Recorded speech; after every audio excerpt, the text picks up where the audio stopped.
हरिओम, ओम आनंदमय, ओम शांतिमय, ओम ज्ञानमय। आप सभी दर्शकों का हमारे चैनल पर स्वागत है। आज हम लोग बीएड थर्ड सेमेस्टर के अंतर्गत मानसिक मंदित बालक की शैक्षिक प्रावधान क्या किया जाए, यानी शिक्षा संबंधी उसकी कैसी व्यवस्था कर दिया जाए कि वह बालक भी शिक्षा ग्रहण करके आत्मनिर्भर हो सके या अपने सामान्य जीवन और दिनचर्या को व्यतीत करते हुए एक आत्मनिर्भर अपना जीवन व्यतीत कर सके। इसके संदर्भ में हम लोग शिक्षा के प्रावधान के विषय में पढ़ेंगे।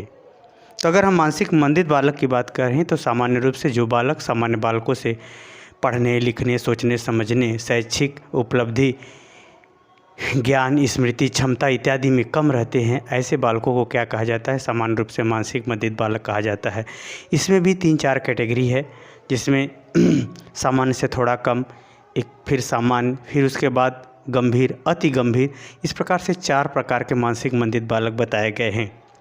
उन मानसिक मंदित बालकों को ध्यान में रखते हुए हम इसके शैक्षिक प्रावधान के विषय में, शैक्षिक व्यवस्था के विषय में आपको जानकारी देने का प्रयास करूंगा। आइए हम लोग देखते हैं। अगर हम मानसिक मंदित बालक की बात करें तो मानसिक मंदित बालक को कोई भी चीज़ सिखाने समय ये महत्वपूर्ण बातों को ध्यान में रखा जाता है। उसकी स्वतंत्रता, क्योंकि वो मानसिक रूप से कमज़ोर है, और मानसिक रूप से कमज़ोर को जब आप किसी नियम से डांटेंगे या फटकारेंगे तो आपसे लगाव ही नहीं रखेगा। जब आपसे लगाव नहीं रखेगा, आप में रुचि नहीं रखेगा, तो आप सिखा नहीं पाओगे। तो उसके स्वतंत्रता का विशेष ख्याल रखना चाहिए, जिसमें हम उसे आदर और सहानुभूतिपूर्ण ढंग से मिलें। दूसरा ध्यान रखना चाहिए सुविधा, वह किस परिस्थिति में वो अपने को कंफर्टेबल महसूस करता है, उसी परिस्थिति में उसे सिखाने का प्रयास करना चाहिए। तीसरा है परिवर्तनशीलता। परिवर्तनशीलता का तात्पर्य है कि अगर वह घूमता है या परिस्थितियों को बार बार वो बदलना पसंद करता है, या ये कहें कि वह क्रिया बदलता है बार बार, या कोई व्यवहार बार बार चेंज करता है, तो परिवर्तनशील गतिविधि, क्रिया, स्वरूप, आवश्यकता इत्यादि में भी उसे हम स्वतंत्रता प्रदान करें, ताकि वह उस परिस्थिति में हम उसे अपने अनुसार मोड़ सके। इसलिए उसमें भी स्वतंत्रता देना हो सकता है। अगला है आवश्यकता, उसकी क्या इच्छा है, वो क्या चाहता है, उसके इच्छा में आप सिखाने का प्रयास करें। तो यानी कहने का हमारा ये तात्पर्य है कि जो मानसिक मंदित बालक है उसको ये 4 महत्वपूर्ण बातों पर ध्यान देंगे, तब वह धीरे धीरे शैक्षिक प्रावधान के अनुसार वह शिक्षा ग्रहण करने में सफल होगा। स्वतंत्रता का, उसके स्वतंत्रता ज़्यादा हो, उसे ज़्यादा नियम या ज़्यादा टार्चर न किया जाए, उलाहना या किसी प्रकार का उसे डिस्टर्ब न किया जाए। दूसरा सुविधा, वो किस परिस्थिति में अपने को अनुकूल अच्छा समझता है। अगला है परिवर्तन, बदली हुई परिस्थितियों में, बदले हुए परिवेश में अगर वो जाना आना चाहता है तो उसे स्वतंत्रता प्रदान करनी चाहिए। आगे है आवश्यकता, उसकी इच्छा क्या है, उस इच्छा में ही आप सिखाने का प्रयास करें। तो ये महत्वपूर्ण बातें हैं, इसको ध्यान में रखते हुए उसका शैक्षिक प्रावधान इस प्रकार है। देखिए, पहला शैक्षिक प्रावधान की अगर हम बात करें तो सामान्य विद्यालय में शिक्षा। जिस बालक का IQ लेवल 49 से लेकर 75 के बीच में, यानी सामान्य बालकों से थोड़ा सा ही पीछे है, तो ऐसे बालकों को हम क्या करें? सामान्य विद्यालय में, यानी सामान्य विद्यालय का तात्पर्य है कि सामान्य बालकों के लिए जो सामान्य विद्यालय बना है उसी विद्यालय में ही उसका शिक्षा का व्यवस्था करना चाहिए। लेकिन उस विद्यालय में जो अध्यापक पढ़ा रहा वो विशेष प्रशिक्षण प्राप्त किया हो, सामान्य प्रशिक्षण नहीं हो, बल्कि उसका विशिष्ट BTC हो या विशिष्ट BEd हो, तब उसमें पढ़ावाना चाहिए। कहने का हमारा तात्पर्य है कि जो सामान्य बालकों के संग अगर मंद बुद्धि बालक पढ़ेगा तो उसको जो व्यक्तिगत रूप से समस्या उत्पन्न होती है तो उसे कक्ष में ही एक्सपर्ट टीचर रहेगा तो तुरंत हल कर देगा। दूसरी बात, विषय वस्तु को वह अध्यापक खंड खंड करके पढ़ाए, एकदम छोटा छोटा करके पार्ट पढ़ाए। अध्यापक धीमी गति से पढ़ाए, और अध्यापक क्या हो, वह सोच समझ व्यवहार रखने में पारंगत हो। अध्यापक संघर्षशील हो। यानी ये अध्यापक का जो विशेष प्रशिक्षण है वे सामान्य विद्यालय में IQ लेवल 49 से लेकर 75 वाले बालकों को पढ़ाने में वह सफलता अर्जित कर सकता है। ऐसे बालक को अगर थोड़ा सा अध्यापक ध्यान दे या शैक्षिक प्रावधान उसका अच्छा कर दिया जाए, ये व्यवस्था अच्छी से अगर दे दिया जाए तो उसका सामाजिकरण भी जल्दी हो जाता है। यानी समाज के अनुरूप वो अपना व्यवहार, अपनी क्रियाकलाप, आत्मनिर्भरता इत्यादि वो प्राप्त कर लेता है। तो ऐसे बालकों को जिनका IQ लेवल 49 से लेकर 75 तक है, ऐसे बालकों को सामान्य विद्यालय में ही विशेष प्रशिक्षण प्राप्त अध्यापकों बालकों के माध्यम से शैक्षिक प्रावधान किया जाना चाहिए, उसे विषय का पढ़ाने का प्रावधान किया जाना चाहिए, ताकि ऐसे बालक को आसानी से समाज की मुख्य धारा से जोड़ी जा सके, जो समावेशी शिक्षा का मुख्य उद्देश्य भी है। आगे हम चलते हैं, अगर दूसरा देखें, दूसरे में क्या करना है, जो विशेष विद्यालय चाहिए और उसके लिए विशेष प्रशिक्षण प्राप्त चाहिए अध्यापक। विशेष विद्यालय का यह तात्पर्य है कि जिसका IQ लेवल 35 से लेकर 49, ऐसे मंदबुद्धि बालकों को एक उनका स्पेशल विद्यालय ही बनाया जाए, सिर्फ जिसमें मंदबुद्धि बालक ही पढ़ते हों, तो उसे विशेष विद्यालय, यानी मंदबुद्धि बालकों के लिए विशेष ध्यान में रखते हुए जो विद्यालय की व्यवस्था की जाए, उसे विशेष विद्यालय मानसिक मंदित बालकों के लिए कहेंगे। तो विशेष विद्यालय में विशेष प्रशिक्षण प्राप्त अध्यापक अगर पढ़ाएगा तो ऐसे मानसिक मंदित बालक जिनका IQ लेवल 35 से लेकर 49 तक है, उनको शिक्षण, प्रशिक्षण, कौशल, कला, श्रम का अभ्यास, योग इत्यादि विभिन्न गतिविधियों के माध्यम से उसे सिखाते, पढ़ाते, धीरे धीरे अभ्यास कराते, उनको जो है धीरे धीरे काफ़ी संघर्ष, काफ़ी प्रयासों पर उसे जो है कुछ आत्मनिर्भर बना सकता है, ताकि वो अपना जीविकोपार्जन कर सके, लेकिन उसका IQ लेवल 35 से लेकर 49 के बीच में हो। तो ऐसे बालकों को विशेष विद्यालय और विशेष अध्यापक प्रशिक्षण प्राप्त अगर पढ़ाएगा तो ऐसे बालकों को जो है उसका सामान्य दिनचर्या के योग्य उसे बनाया जा सकता है। सामान्य दिनचर्या में उसे आत्मनिर्भर बनाने संबंधी गतिविधियों को, कला, कौशल, ज्ञान, व्यवहार, समझ, बूझ, दायित्व इत्यादि बातों को, संबंध इत्यादि गतिविधियों को से अच्छी तरह से समझाया, सिखाया, पढ़ाया जा सकता है।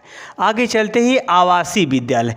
ये आवासीय विद्यालय ऐसे बालकों के लिए है जिनका IQ लेवल 20 से लेकर 35 तक, या आवासीय विद्यालय विशेष विद्यालय के संग भी हो सकता है।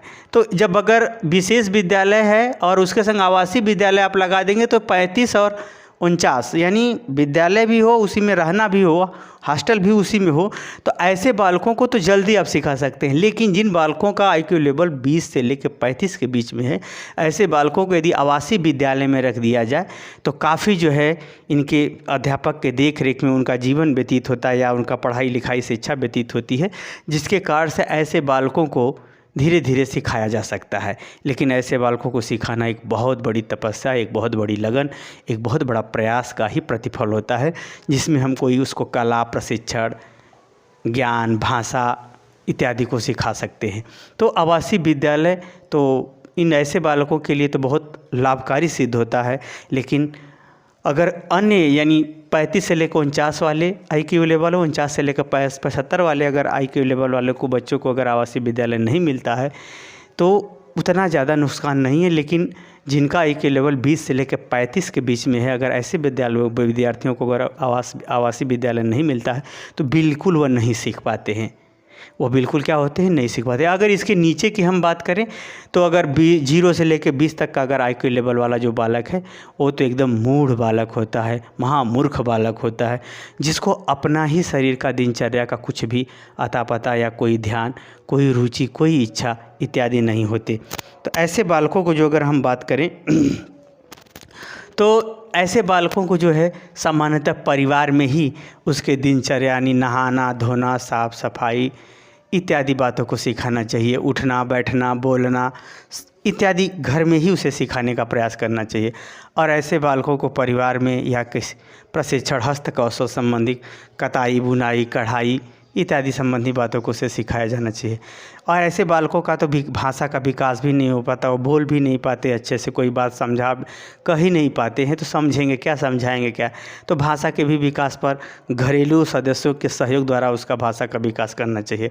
और अच्छी आदतों के निर्माण में जैसे साफ़ सफाई, मान सम्मान देना इत्यादि जो अच्छी आदतें हैं, पढ़ना लिखना, पूजा पाठ, साफ़ सुथरा रहना, ये सब जो अच्छी आदतें हैं इनको भी घर में ही शिक्षण प्रशिक्षण देना चाहिए। हाँ, अगर बात करें तो इन सब बातों का अन्य IQ लेवल वाले बच्चों के लिए भी उपयुक्त लाभ देता है, परंतु जिन बालकों का IQ लेवल 0 से लेकर 20 तक है, ऐसे बालकों के लिए घरेलू ही उसकी प्राथमिक शिक्षा होती है। और यह शिक्षा बहुत आवश्यक और बहुत परिश्रम की होती है। इसमें जो है वह स्वतंत्र रूप से अपना कुछ नहीं कर पाते, इसमें हमेशा इनको सहारा की ज़रूरत होती है, नहीं तो ऐसे बालक अपने आप ही मर सकते हैं या अपने आप ही समाप्त हो जाएंगे। तो ऐसे बालकों को घरेलू स्तर पर ही विशेष सहयोग, विशेष परिश्रम, विशेष प्रयास माता पिता की और सगे संबंधियों, पास पड़ोस के माध्यम से दे करके उसे सिखाया जाना आवश्यक होता है। आगे चले अगर हम देखें तो ये जो है योग, मनोवैज्ञानिक, चिकित्सा एवं परामर्श, अगर हम बात करें तो चाहे वो सामान्य विद्यालय हो, चाहे विशेष विद्यालय हो, चाहे आवासीय विद्यालय हो, चाहे परिवार स्तर पर विशेष परिश्रम के द्वारा उस बालक को सिखाया पढ़ाया जाता हो, तो ऐसे बालकों को जो है अगर देखा जाए तो योग के माध्यम से स्मृति बढ़ाई जा सकती है। योग के माध्यम से स्मृति क्या होती है, बढ़ाई जा सकती है। अगर मानसिक रूप से मंदिता उसकी जो है किसी चोट के कारण से हुई है, या दवा के इन्फेक्शन या रिएक्शन के कारण से हुई है, या अन्य गतिविधियों के कारण से, अगर किसी रोग के कारण से उसकी मानसिक मंदिता वाली स्थिति है, तो ऐसे परिस्थिति में मनोवैज्ञानिक चिकित्सकों का परामर्श एवं दवाओं का प्रयोग भी उसे करना चाहिए, या उसका परामर्श लेकर के उसके संग ऐसा व्यवहार करना चाहिए, ताकि ऐसे बालकों को योग से, प्राणायाम से, ध्यान से इत्यादि से हम उसकी स्मृति क्षमता में वृद्धि कर सकते हैं। जब स्मृति क्षमता बढ़ेगी तो एकाग्रता बढ़ जाती है, यानी ध्यान से हमारा स्मृति याद करने की क्षमता भी बढ़ती है, एकाग्रता भी बढ़ती है, जिससे अधिगम करना आसान हो जाता है। जिससे क्या होता है, अधिगम करना आसान हो जाता है। तो ऐसे बालकों के लिए जो है योग यानी योग का अभ्यास कराना, योग, आसन, प्राणायाम जो भी है उसका अभ्यास कराना, साथ ही ताकि उसके अंदर स्मृति की क्षमता, एकाग्रता की क्षमता बढ़ सके और वह अधिगम शीघ्र कर सके या अधिगम करने की प्रवृत्तियों में वृद्धि हो सके, ताकि वह अन्य चीज़ों को, सीखी हुई चीज़ों को धारण कर सके या नई चीज़ों को सीखने में उसे सहायता मिल सके।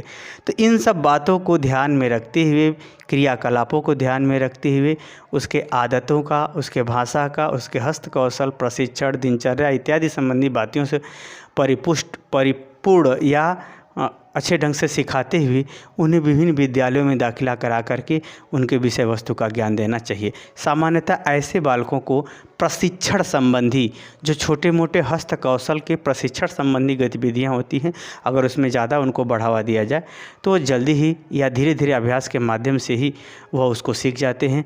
जैसे टोकरी बनाना, कताई बुनाई करना, ठीक है, पैकिंग करना और ये झोला बनाना इत्यादि सब बातें हैं, जिसके माध्यम से उसे हम आत्मनिर्भर बना सकते हैं एक शिक्षण प्रशिक्षण के माध्यम से। और शिक्षण में विशेष शिक्षण की गतिविधियों को अपना करके और विषय वस्तु को छोटे छोटे टुकड़ों में बांट करके अगर हम उसे सिखाएं, पढ़ाएं, फिर उसके बाद सामान्य विषय वस्तु के सामाजिक विचारधारा से उसे जोड़ दे, तो यह बालक जो है अपना व्यक्तिगत रूप से अपना जीवन सर्वाइव कर सकता है। मुझे उम्मीद है कि मानसिक रूप से मंदित बालकों का शैक्षिक जो प्रावधान है उसका स्वरूप कैसा होना चाहिए आप समझ गए होंगे। समझ गए तो कमेंट बॉक्स में ज़रूर बताइए। साथ ही मेरे चैनल को लाइक शेयर सब्सक्राइब भी कीजिए। हरिओम।